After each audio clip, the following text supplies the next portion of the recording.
Guilt या guilty एक ऐसा शब्द जो हमें कसूरवार या गलत ठहराता है और जब हम कोई गलती करते हैं तब खुद को अपराधी समझने लगते हैं। ऐसी ही कोई गलती इस फिल्म के कैरेक्टर्स ने की थी जो इन्हें गिल्टी महसूस करवा रही थी और इस गिल्ट की वजह से स्लीप डिमन मारा उन्हें एक एक करके खत्म करने लगती है और कैसे उन्हें मदद करने वाली डॉक्टर केट खुद को भी किसी बात के लिए गिल्टी समझने लगती है और कैसे मारा भी उसके पीछे लगती है उसे मारने के लिए। क्या आखिर में केट मारा का शिकार होती है या अपने आप को बचाने में कामयाब?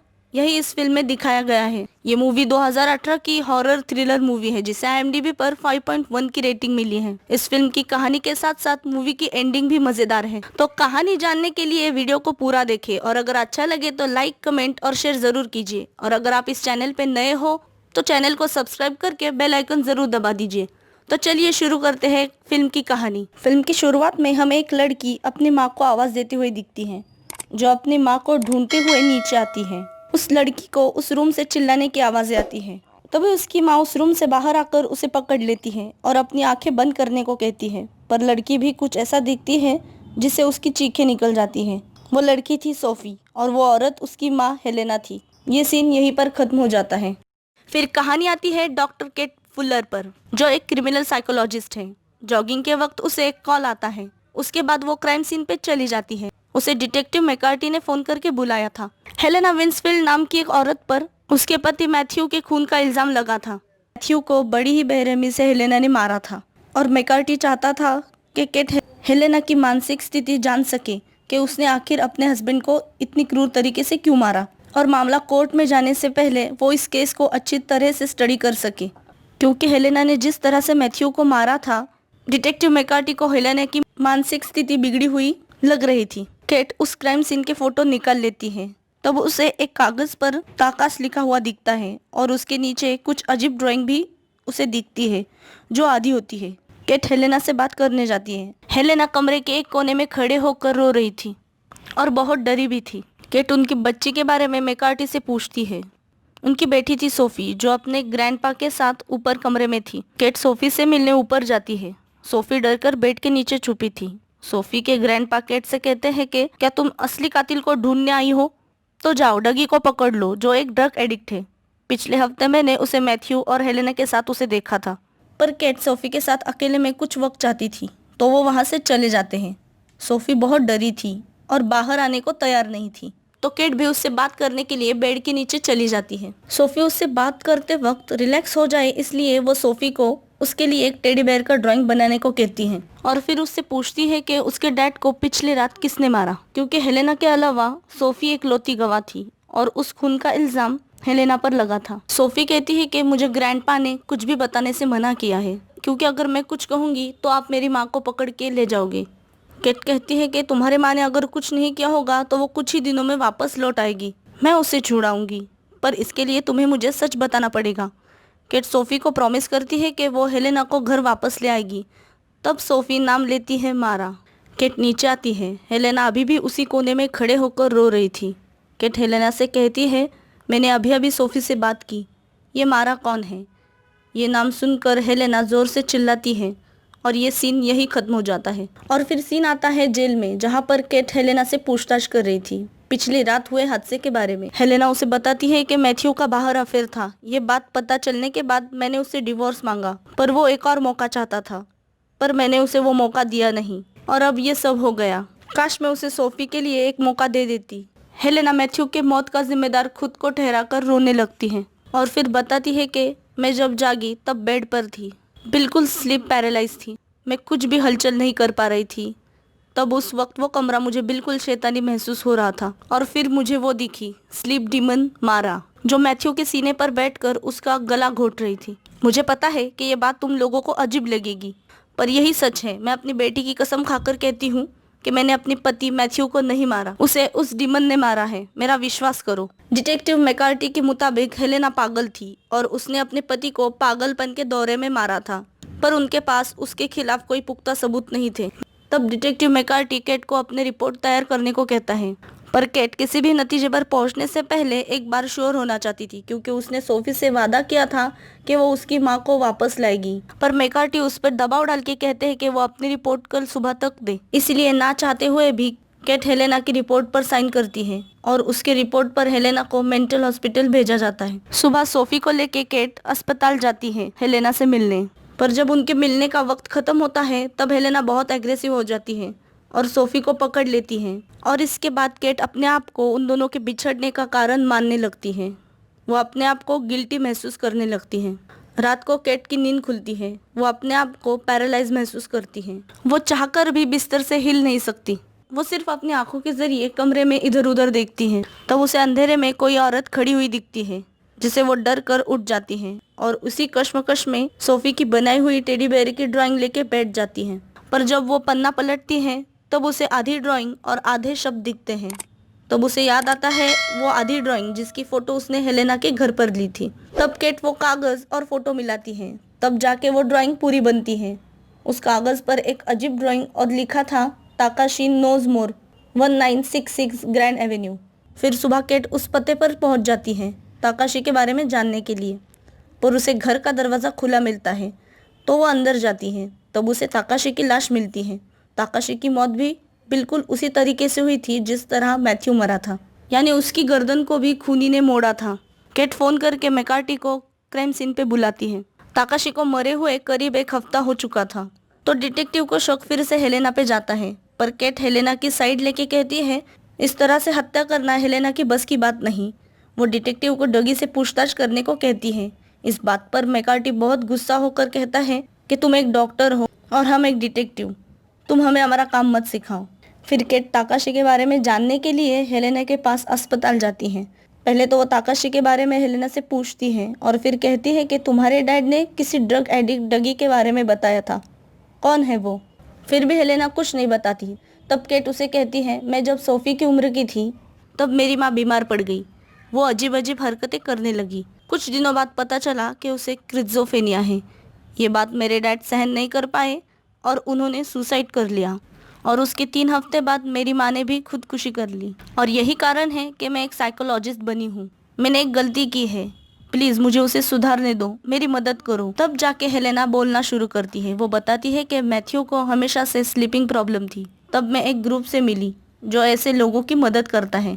तब डॉक्टर एलिस के ग्रुप में मैं डगी और ताकाशी से मिली। वहाँ पर ड्रग एडिक्ट, अल्कोहलिक लोग आते थे जो स्लीप पैरालाइज से परेशान थे।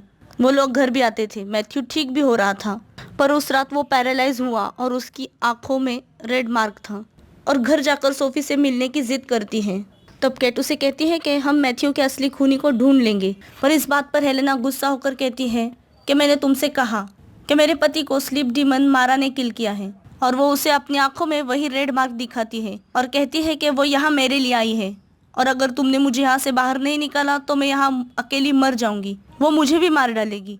हेलेना की सारी बातें सुनकर केट डॉक्टर एलिस के सेशन में जाती है जहाँ पर डॉक्टर एलिस स्लीप पैरालाइज और नाइटमेयर जैसी बातों के बारे में बाकी लोगों को बता रहे थे। और इसके बाद वो सब लोग अपने अजीब सपनों के बारे में लोगों के साथ अपने एक्सपीरियंस शेयर करते हैं। तब सोल नाम का काला गॉगल पहने हुए एक आदमी अपने सपनों के बारे में बताता है। वो बताता है उस औरत के बारे में जो उसे हर रोज़ देखती थी। वो कहता है कि वो मुझे हर रोज़ दिखती है जब मैं स्लीप पैरालाइज होता हूँ और नहीं भी, तभी भी वो मुझे दिखती है और परेशान होकर रोने लगता है।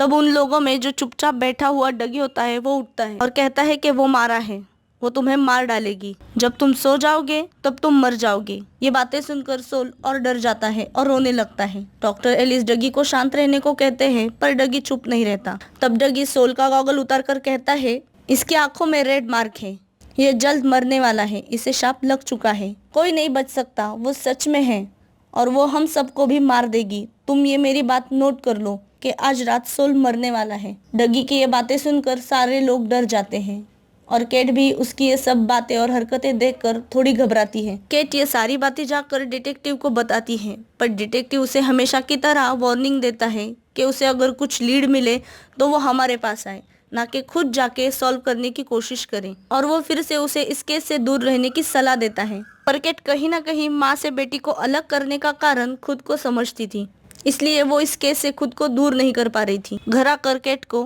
कॉल रिकॉर्डिंग में एक मैसेज मिलता है। वो कॉल हेलेना ने किया था जिसमें वो कहती है कि वो नज़दीक आ रही है। मैं एक बार सोफी से मिलकर उसे आखिरी बार गुड बाय कहना चाहती हूँ और वो ये भी कहती है कि तुम्हारी वजह से आज मैं यहाँ हूँ, मुझे यहाँ से बाहर निकालो। रात में केट को फिर से स्लीप पैरालाइज होता है, जहाँ पर उसे कोई डाइनिंग टेबल के नीचे बैठा हुआ दिखता है और वो चिल्लाकर उठती है और दूसरी तरफ सोल अपने आप को जलाकर मार देता है।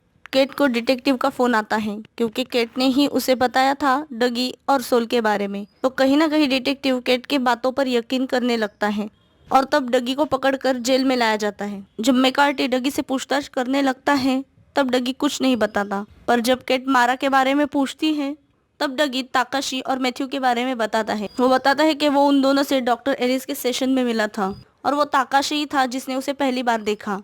फिर वो मुझे दिखी और वो केट को अपनी आंखों का रेड मार्क दिखाता है। वो कहता है कि मैंने उनसे कहा था कि सोना मत, पर उन्होंने मेरी बात मानी नहीं और मर गए। मैंने उन्हें नहीं मारा। और डगी ये भी कहता है कि उसका अगला शिकार मैं हूँ, मेरी आंखों में लाल मार्क आया है उन दोनों की तरह। डिटेक्टिव को डगी के ऊपर शक था, पर कोई पक्का सबूत नहीं था कि वो खूनी है। तो डिटेक्टिव हेलेना को भी छोड़ने का फैसला करते हैं और केट को उसे ये खुशखबरी सुनाने को कहते हैं और केट अस्पताल जाती है हेलेना को छुड़ाने के लिए। पर उसके वहां जाने से पहले ही हेलेना मर जाती है। अस्पताल में उसकी डेड बॉडी देखकर केट बहुत दुखी हो जाती है। हेलेना की आंखें पूरी तरह से लाल हो चुकी थी, जो दिखने में बहुत डरावनी लगती है। रात को बाथटब में नहाते वक्त केट अचानक फिर से पैरालाइज हो जाती है। तब उसे अपने बाथरूम के पर्दे के पीछे कोई काला साया दिखता है, पर कुछ ही सेकंड बाद वो फिर से गायब हो जाता है और केट होश में आती है, पर उसे किसी के पैरों के निशान बाथरूम से बाहर जाते दिखते हैं। और फिर केट आईने में देखती है तो उसे अपनी आंखों में रेड मार्क दिखता है। डगी के मुताबिक मारा अपने शिकार की आंखों में रेड मार्क करती है। ये बात केट को पता थी, जिस वजह से वो डर जाती है, ये सोचकर कि कहीं मारा की अगली शिकार वो तो नहीं। सुबह डिटेक्टिव के गैर मौजूदगी में केट उसके ऑफिस जाती है, डगी का पता ढूंढती है। तब उसे उस पते के साथ उसे हेलेना के हॉस्पिटल के कमरे का फुटेज दिखता है, जो वो चेक करती है। तब उसे उस फुटेज में कोई काला साया हेलेना के सीने पर बैठा हुआ दिखता है, जो उसका गला घोट रहा था। केट मारा के बारे में जानने के लिए डगी के घर जाती है। तब वो देखती है कि डगी उसके ऊपर रिसर्च कर रहा है। वो कहता है कि सिर्फ तुम और मैं नहीं जिसने उसे देखा है, ऐसे बहुत से लोग हैं जिन्होंने उसे देखा है। जापान में इसे केनाशिबारी, कनाडा में नाइट हैग के नामों से लोग इसे जानते हैं, पर यहाँ इसे मारा कहते हैं। डगी उसे उसके होने के और कुछ सबूत और एग्जाम्पल देके कहता है कि वो लोगों को हमेशा किसी ट्रेजेडी के बाद मारती है। वो केट से कहता है कि तुम स्टेज 2 में हो और फिर बताता है कि स्टेज 1 में तुम पैरालाइज होते हो और वो तुम्हें दिखती है। स्टेज 2 में लोगों के आंखों में रेड मार्क आता है, जैसे कि तुम्हारी आंखों में है। और स्टेज 3 में वो तुम्हारे सीने पर बैठ जाती है और गला दबाती है। और स्टेज 4 में वो तुम्हें खुली आंखों से दिखती है और तुम इसके बाद जब सोते हो तब वो तुम्हें मार देती है। पर अब तक डगी को उस ट्रेजेडी की लिंक नहीं मिली थी, जिससे वो लोगों के मौत का और उनसे जुड़े ट्रेजेडी के बारे में पता लगा सके। केट कहती है अगर ये सब सच है तो तुम अब तक जिंदा कैसे हो। इस पर डगी कहता है कि मैं सिर्फ 20 मिनट सोता हूँ, हर 20 मिनट बाद अलार्म और म्यूजिक बज जाता है जिससे मैं उठ जाता हूँ, क्योंकि मारा तुम्हें सिर्फ गहरी नींद में मार सकती है। यानी इसका मतलब है कि डगी पिछले कई हफ्तों से, कई महीनों से ठीक तरह से सोया नहीं था। इसके बाद केट डॉक्टर एलिस के पास जाकर हेलेना के मौत का वीडियो दिखाती है, पर एलिस उसे कहता है कि ये कोई पुख्ता सबूत नहीं मारा के होने का। केट अपने अनुभव के बारे में उसे बताती है। वो कहता है कि हेलेना ने तुम्हें उसकी स्लीप डीमन की कहानी सुनाई, जिससे तुम डर गई और तुम भी वही महसूस करने लगी। मारा रियल में नहीं है, वो बस तुम्हारा वहम है और कोई भी स्लीप पैरालाइज में मरता नहीं, इसलिए तुम्हें डरने की कोई जरूरत नहीं। ये सब बातें बताकर डॉक्टर एलिस केट का डर निकालता है और केट भी निश्चिंत होकर घर जाकर सो जाती है। यहाँ पर रात को डगी का अलार्म किसी कारणवश बंद हो जाता है और रात को केट को सपना आता है। उसे छोटी बच्ची की आवाज सुनाई देती है जो अपनी माँ को आवाज दे रही थी। केट खिड़की पर जाके देखती है, उसे घर के बाहर सोफी दिखती है जो उसे घूर रही थी।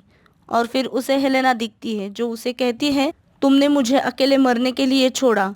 उसकी आँख खुलती है, वो पूरी तरह से स्लीप पैरालाइज हो चुकी थी। उसे मारा दिखती है जो उसकी तरफ बढ़ रही थी, जो उसका गला दबाती है, पर उसी वक्त केट उठ जाती है। केट सोफी के ग्रैंडपा को फोन करके उसकी हालत पूछती है। वो उसे बताते हैं कि वो बहुत दुखी है, उसे डरावने सपने आते हैं, यह सब तुम्हारी वजह से हुआ है, तुम उससे दूर रहो। सुबह कैट हेलेना के फ्यूनरल पे जाती है पर सोफी से मिलती नहीं क्योंकि वो सोफी के इस हालत के लिए खुद को जिम्मेदार ठहरा रही थी। वही फ्यूनरल में कैट को डगी का फोन आता है। वो उसे बताता है कि मैं स्टेज 4 में हूँ, वो यहाँ आई थी, वो मुझे मार डालेगी, तुम मेरी मदद करो। ये सब बातें डगी डर कर चिल्लाते हुए कैट को बताता है। डगी की आंखें पूरी तरह से लाल हो चुकी थी। डगी इस बात से डर जाता है कि अब वो मरने वाला है और वो अपने होश खो बैठता है। कहीं नींद ना आ जाए ये सोचकर डगी अपनी एक आंख की पलक काट देता है। तब वहाँ उसकी मदद के लिए कैट आती है जो उसे एलिस के अस्पताल में ले जाती है। अस्पताल में डगी को नींद का इंजेक्शन देते हैं और कैमरे के जरिए उस पर नजर रखते हैं और डगी के सेफ्टी के लिए कैट उसके कमरे में ही रुकती है ताकि जब डगी नींद में कुछ हरकतें करे तो उसे जगाया जा सके। सोने से पहले डगी कैट को बताता है कि उसने वॉर में गलती से मासूम लोगों की जान ली थी। उन लोगों की मौत का जिम्मेदार डगी खुद को समझता था। ये बात वो कैट को बताता है पर कैट उसे दिमाग से ये बातें निकाल कर सोने को कहती है। रात को डॉक्टर एलिस का ध्यान मॉनिटर से हट जाता है और कैट को भी नींद आती है। तब कैट स्लीप पैरालाइज हो जाती है। तब कैट देखती है कि मारा डगी को मारने के लिए उसकी तरफ बढ़ रही है, जो डगी को गला दबाकर मार भी देती है और उसे मारने के बाद मारा कैट का गला दबाती है। पर तब तक वहाँ डॉक्टर एलिस आके उसे जगाते हैं। कैट ने डगी को मरते हुए देखा था पर वो कुछ नहीं कर सकी और मारा ने उसका भी गला घोटा था तो उसकी आंखें भी लाल हो चुकी थी, यानी वो भी चौथे स्टेज में पहुंच चुकी थी। अस्पताल में डिटेक्टिव मैकार्टी आता है। तब उनके जरिए कैट को सोफी के बीमार होने के बारे में पता चलता है। वो तुरंत अस्पताल जाती है सोफी से मिलने। तब देखती है कि सोफी की आंखें भी लाल हो चुकी थी और सोफी कैट से कहती है कि वो तुम्हारे पीछे है। कैट समझ जाती है कि सोफी चौथी स्टेज में है। कैट उसके ग्रैंडपा को कहती है कि सोफी को सोने मत देना, अगर वो सो गई तो वो मर जाएगी। सोफी के ग्रैंडपा कैट पर गुस्सा होते हैं और उसे वहां से जाने के लिए कहते हैं। सोफी तुरंत डगी के घर जाती है जहां पर उसने रिसर्च किया था। वो वहां जाती है लिंक ढूंढने के लिए ताकि वो उन ट्रेजेडी को ढूंढ सके और सोफी को बचा सके। वो उन दीवार पर लगी तस्वीर और कटआउट को देखकर परेशान हो जाती है पर उसे कोई लिंक नहीं मिलता तो वो गुस्से में आकर वो सारी तस्वीरें फाड़ देती हैं और एक एक करके Takashi, Matthew, Sol, Helena, Dougie और सोफी की फोटो लगाती है और फिर सोचने लगती है। उसे डगी की बातें याद आती है जो उसने कैट से कहा था। कैट को डगी के घर से वॉर से जुड़ी कुछ न्यूज़पेपर मिलते हैं और एक न्यूज़पेपर वो भी मिलता है जिस पर सोल के सुसाइड के बारे में न्यूज़ छपी थी। सोल ने आत्महत्या की थी इसलिए कि वो अपने माँ के मौत का जिम्मेदार खुद को समझता था, यानी वो कहीं ना कहीं खुद को गिल्टी समझता था। कैट हेलेना का वो फुटेज देखती है जिसमें वो मैथ्यू के मौत के लिए खुद को गिल्टी समझती थी। अब जाके कैट को वो लिंक मिलती है जिसकी वजह से मारा लोगों को मार रही थी।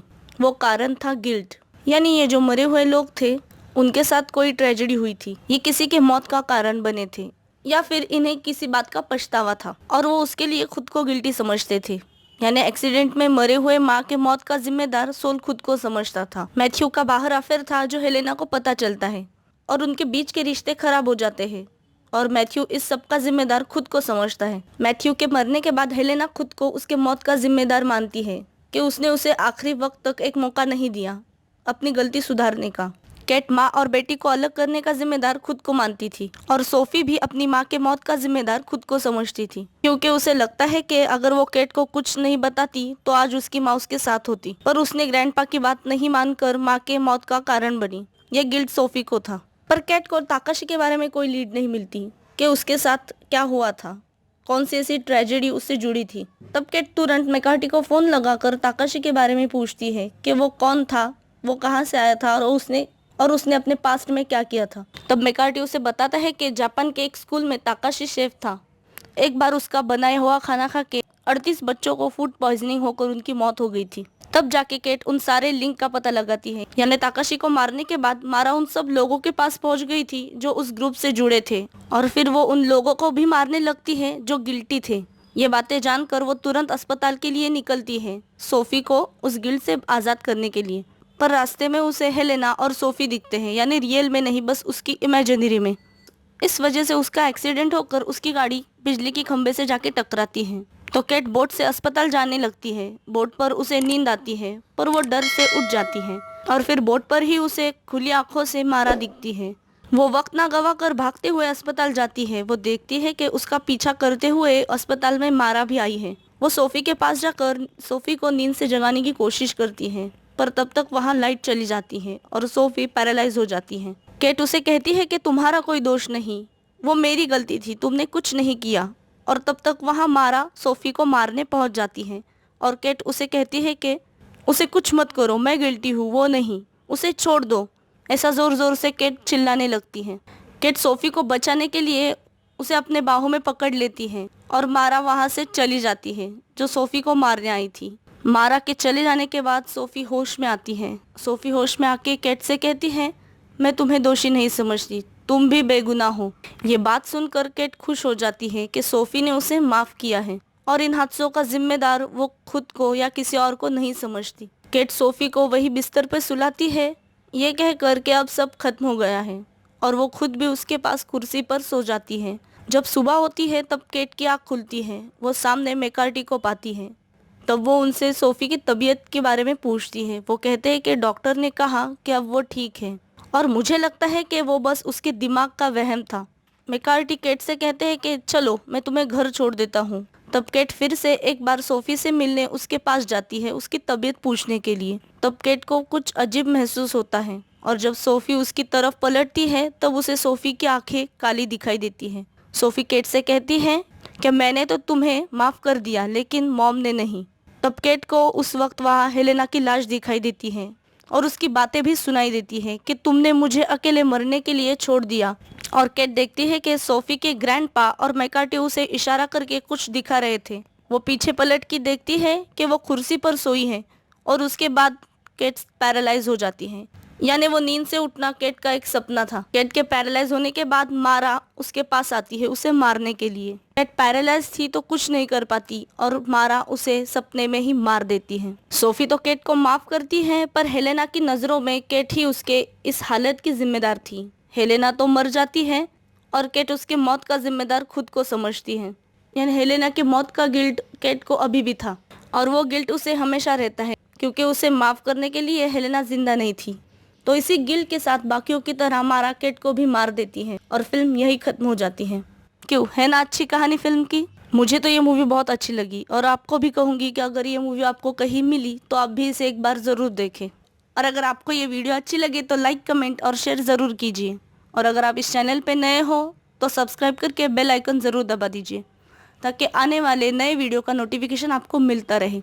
मिलते हैं अगले वीडियो में।